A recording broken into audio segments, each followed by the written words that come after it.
Welcome back. I'm Khalil Charles.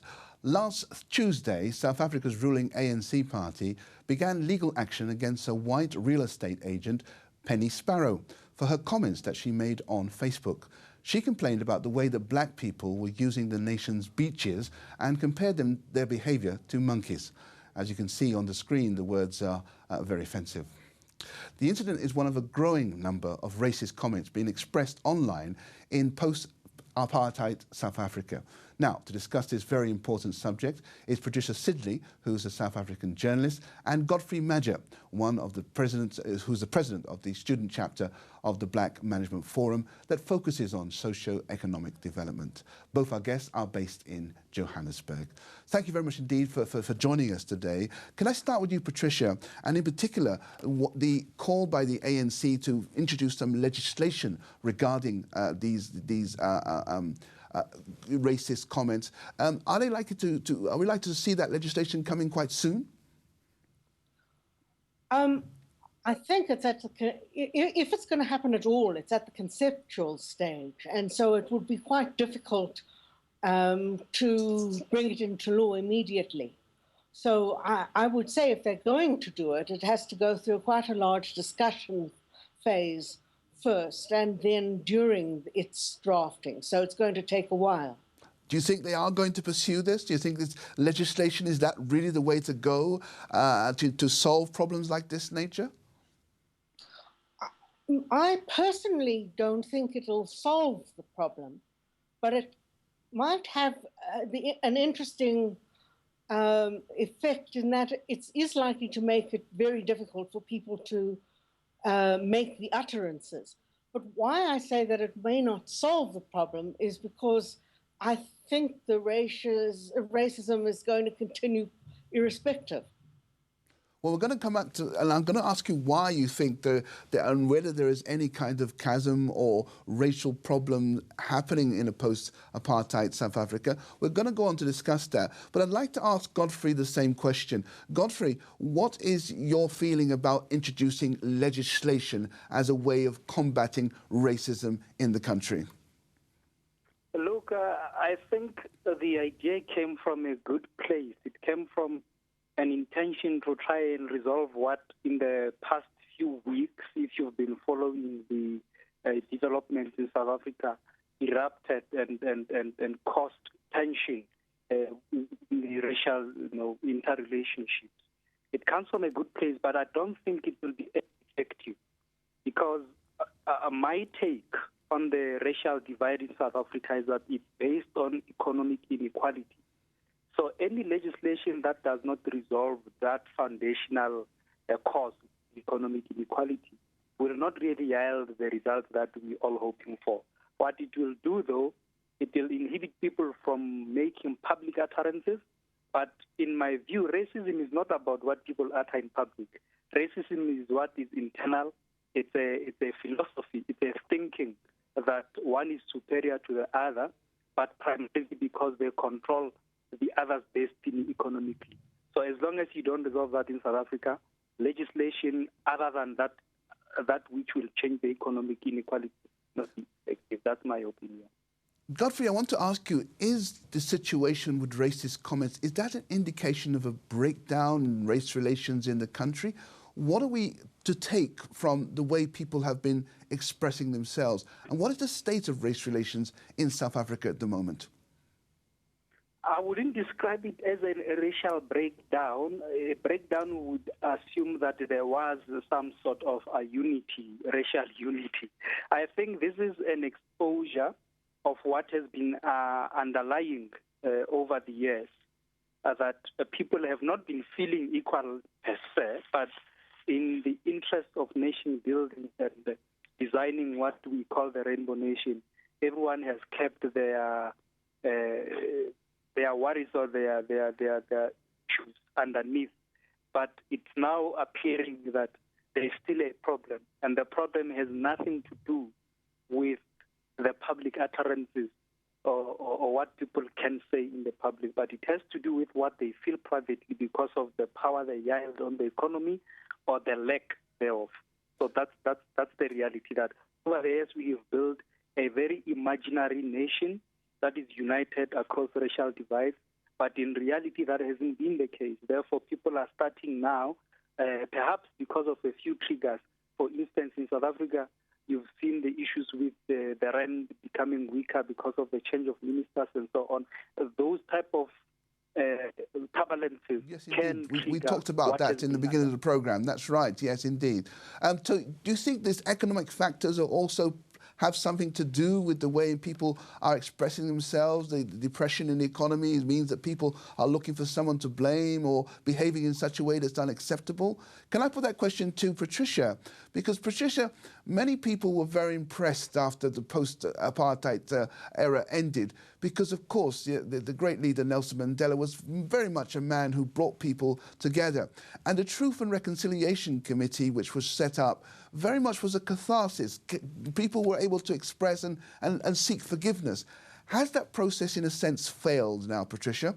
Is that process of rebuilding and saying sorry for what happened in the past, has that now failed? You know, the Truth and Reconciliation Commission never required an expression of regret or saying of sorries. It just required the statement of truth.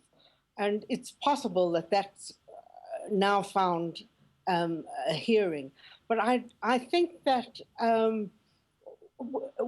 I agree with my colleague here to quite a large extent. And I don't think that we've been in any kind of racial heaven since 1994, which was the year of the election, the non-racial election.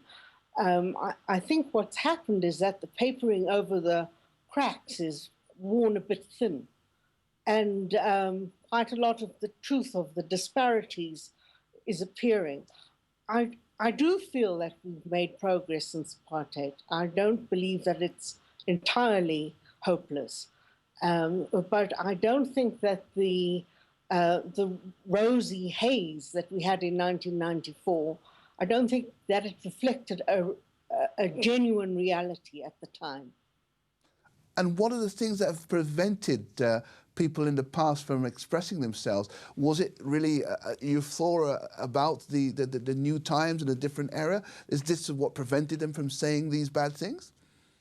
I think that might have been there to a slight extent, but probably the major change is in the use of technology. There's just much more of it about.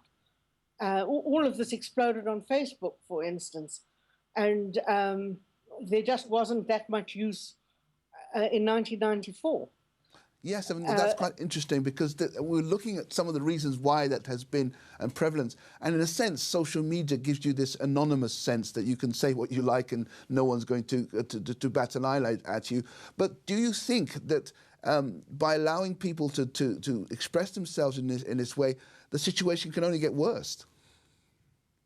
No, I'm not among those who think that it'll get worse if you express yourself.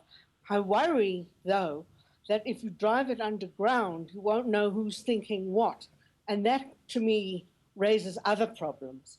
But I think that some measures to make it a very expensive thing to do might not come amiss. You know, for instance, if there was some kind of a court process and a fining process by which people found it expensive, they might not do it as much. Can I ask that question to Godfrey in terms of allowing people to do this, whether you believe that the situation is likely to get worse?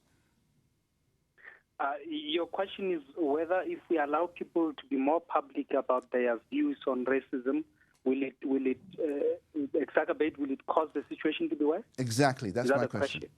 Oh, okay. Look, I don't think it will cause it to be worse. It may only accentuate the current status quo or the current feelings of people. Remember, social media does not spark feelings of racism towards each other. What social media does is to provide a platform or a medium of communication, the expression of existing feelings. So what I think social media is doing, or what I think more freedom of expression can only do, is to expose those existing feelings and opinions. It will not necessarily cause them to be worse. The anger you see in response to some of the racial utterances is an anger that has been existing. It's not new anger, in my opinion. So people are not angry because, for instance, one Penelope Sparrow mentioned something about black people that is offensive. People are already angry because of their economic situation, which makes them vulnerable to those type of utterances. And that is the reality in South Africa. It has nothing to do with whether the other person has a white or a black skin. It has to do with the fact that when you look at them, you feel inferior because of the position they hold in the economy. And also when they look at you, they think you are indeed inferior because of the position you hold as opposed to them. So that is just my take on this. So it's not it's not going to spark it. It's not going to make it worse. It can only help us analyze it on the public domain. Godfrey, give me an idea, give me a snapshot, if you like, of life in Johannesburg between the races. What are we seeing? Are people intermingling? Are people working together? Are there divides that we can identify? What exactly, if a person from the outside, how would they describe, if you like, your local area? Okay, you said, if I heard you correctly, because you were cutting towards the end, you were saying that you asking for a snapshot of what is the racial dynamics within Johannesburg. Indeed. Okay, so just poetically, in the morning there is a lot of traffic of public transport carrying predominantly black workers from the southern townships, taking them into the predominantly white areas in the northern suburbs to go and work manual, domestic and other type of jobs. In the evening, the same traffic takes those predominantly black workers back to the southern townships from the suburbs in the north. And that is the economic relationship, is that just like before 1994, a majority of the predominantly black people in Johannesburg came to work in not so senior positions in various companies and for individuals, whereas in the north, and especially the far north, you've got the greater majority of, or let's call it the minority, economically empowered or predominantly white people owning much of the land, much of the properties, and your young professionals who are predominantly black are renting in a lot by companies and individuals who are predominantly white. That remains the status quo. Obviously, there are exceptions which perhaps Patricia can also illustrate, but the general rule is that the economic inequalities prior to 1994 still exist. And those will also show themselves in how people relate socially. Okay, Godfrey. Thanks for that. That is quite a good picture of what is happening. Can I go back to Patricia, because we don't have much time left on this discussion. But Patricia, people have said that the ANC, the ruling party at the moment, are using this issue in order to gain popularity. It's a government that has been failing in many ways. The economic situation, as we reported earlier in the program, is biting in the country. Do you think this is a political ploy that is being used by the ANC in order to regain some of the lost ground they had politically? That may be part of what the reaction is about, but I think that it would be, the government would be failing, the party would be failing in its duty if it didn't say something, since race is such an enormous factor in this country. So, no, I don't think it's only doing it because of the political need for it. I think that there's a real need to address the issue somehow or another. And that's why it's made the statements it's made. But if I could take you back to the particular prosecution that it seems will happen against Penny Sparrow, who made those comments, she's in fact an opposition person. She is actually in a political party which opposes the ANC. Is that one of the reasons why she's being targeted for prosecution? No, by no means at all.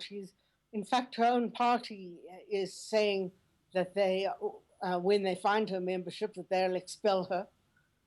Because they don't accept what she said either.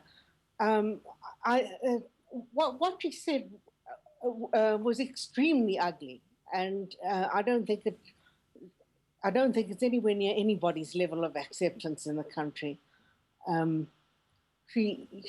She's targeted because it was ugly.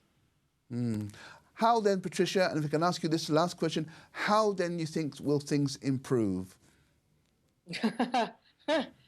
I'd get a Nobel Prize for that.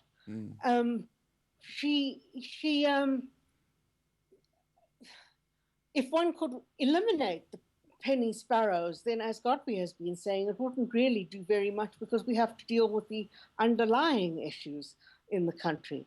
We certainly have to address the economic issues here, and they happen to run along racial lines as they always did. There are some changes, but they're insufficient. So I also have a slightly pessimistic view on how one might change it, but one has to address the economic disparities very urgently. Indeed, Godfrey has also made comments about the economic situation that we covered, as I said earlier on. Godfrey, can I come to you for one final question? And it's really a repeat of the question that I asked Patricia in terms of what happens now. How do we improve the situation? Are the ANC using this as a ploy? And how will things get better? Well, I think the ANC, any other political party, should not use the situation with regard to racial tension for campaigning or for election. It should take it as an opportunity to restructure the inequalities economically that existed prior to 1994 and that still exist. It is these inequalities that are the basis of all the animosity, to be honest. The other cultural clashes, misunderstandings on a social, emotional, and other levels will be corrected in time when people are in the same spaces. You cannot have people in the same spaces if they don't have equal access to those spaces, be it the suburbs where people can stay and own property, the places where people can trade and compete in the economy. Those are the places of relationships, and you can only build interracial relationships if you allow equal access to everyone in those spaces. So Godfrey, thank you very much indeed. That's all we've got time for discussion. And Patricia Sidley, also in Johannesburg, thank you very much indeed for your comments on that particular matter. And we will be certainly returning to that subject in the near future. Well, this week there's been a lot of news coverage on the film industry's Oscars. But in Malawi, Zomba prison, prisoners have formed a unique musical lineup which could lead to global success at the coveted Grammy Awards ceremony, which is due to be held in Los Angeles next month. They recorded a 20-track album called I Have No Everything Here and have been nominated for the Best World Music Album category. Aaron Charles has this report.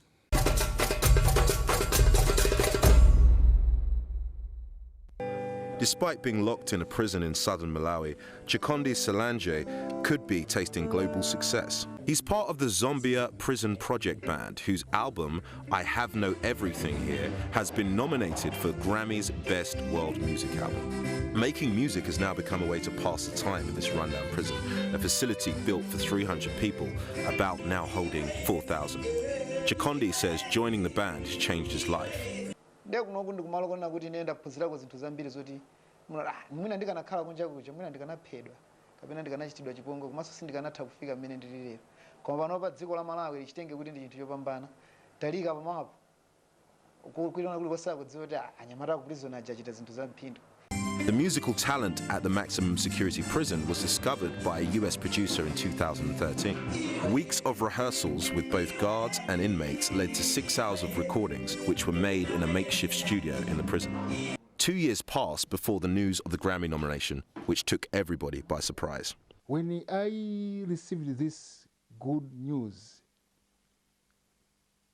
what is a Grammy? Then straight away from my lunch, I just branched to the prison, break this news to the band. They were also surprised too. Us, Grammy. Some, they knew what Grammy award is. But I'm really happy. The prisoners were paid a small fee for recording, and any profits were shared amongst them, including several who have since been released. No one in the prison is expected to travel to Los Angeles to attend the gala ceremony in February, which will see them pitted against artists including South African choral a cappella group Ladysmith Black Mambazo.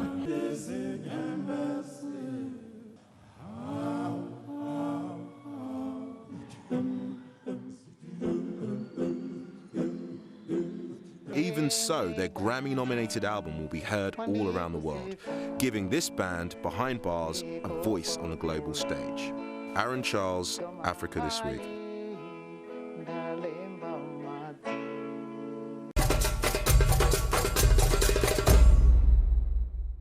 Isn't that just excellent?